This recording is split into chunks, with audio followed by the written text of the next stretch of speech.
मध्य प्रदेश में लोकसभा चुनाव से पहले कांग्रेस के कई नेताओं को आईटी का समन भेजा गया है। कांग्रेस विधायक विक्रांत भूरिया को भी ये नोटिस भेजा गया है, समन भेजा गया है। सर, कैसे देखते हैं आप? एक तरफ जहाँ कल प्रधानमंत्री नरेंद्र मोदी आपकी विधानसभा में आए और शाम को आपको आईटी का समन आ गया।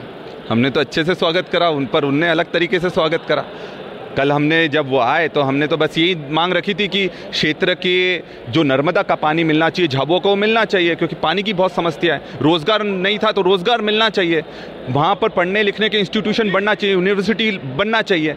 तो ये सब ना करते हुए शाम तक तो उन्होंने आयकर विभाग का नोटिस थमा दिया। अब वो ये सोचते हैं कि हम डर जाएंगे, घर पर बैठ जाएंगे, तो ऐसा कुछ भी नहीं होगा। ना पहले डरे थे ना आगे डरेंगे। 21 तारीख को हमको बुलाया गया है और सोचो यहाँ पर नहीं बुलाया, दिल्ली बुलाया है, तो हम जाएंगे दिल्ली में इसका जवाब देंगे। क्या मांगा है आपसे? क्या सवाल किए गए, किसका जवाब मांगा गया आपसे? अभी ये नहीं बताया कि किस चीज़ के लिए बुलाया है, बस ये है कि आपकी जानकारी लेकर आओ, आईटी रिटर्न लेकर आओ। तो ये तो उनके पास रहता ही है ना, इसमें वहाँ बुलाने की क्या आवश्यकता है? कोई जानकारी मांगे तो वो हमसे यहाँ से मांग लेते, पर सिर्फ दबाव बनाने के लिए कि ये टूट जाए, जनता की जिस तरह से हम आदिवासियों की, जनता की, युवाओं की लड़ाई लड़ रहे हैं वो ना लड़े, इसलिए डराने धमकाने का प्रयास कर रहे हैं। पर हम ऐसे डरने वाले नहीं हैं। सर, लोकसभा और राज्यसभा चुनाव बहुत नज़दीक हैं, क्या लगता है कि यही वजह है कि इसी वजह से कांग्रेस नेताओं को ये नोटिस भेजे गए? निश्चित तौर पर बीजेपी के नेताओं को नोटिस क्यों नहीं गया?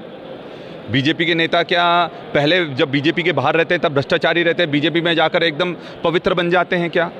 तो ये जो दो पैमाने हैं और जिस तरह से सिर्फ विपक्ष पर ये डंडा करना चाहते हैं और गलत तरीके से उनको फंसाना चाहते हैं, तो ये ज़्यादा दिन नहीं चलेगा। जनता इस चीज़ को देख रही है और जिस तरह से ये गारंटी की बात करते हैं, कल नरेंद्र मोदी जी ने गारंटी दी कि हम आदिवासियों की सुरक्षा करेंगे पूरे मध्य प्रदेश में।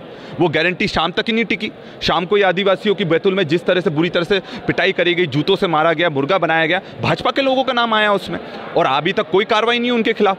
तो ये साफ दिखता है कि ये अपराधियों को संरक्षण देने का काम करते हैं। और सिवनी में भी यही घटना हुई थी जिसमें बजरंग दल के लोगों ने 2 आदिवासियों को मार डाला था उनकी पत्नियों के सामने, और जब एसपी ने कार्रवाई करी तो एसपी का तबादला कर दिया गया था। और वही चीज़ यहाँ भी देखने को मिली, इसलिए कोई क्यों कार्रवाई क्यों करेगा? और यही कारण है कि पूरे देश में जो अपने मध्य प्रदेश है, सबसे ज़्यादा आदिवासियों के खिलाफ अपराध मध्य प्रदेश में हो रहे हैं। ये सबसे बड़ा कारण है क्योंकि संरक्षक ही भाजपा की सरकार है।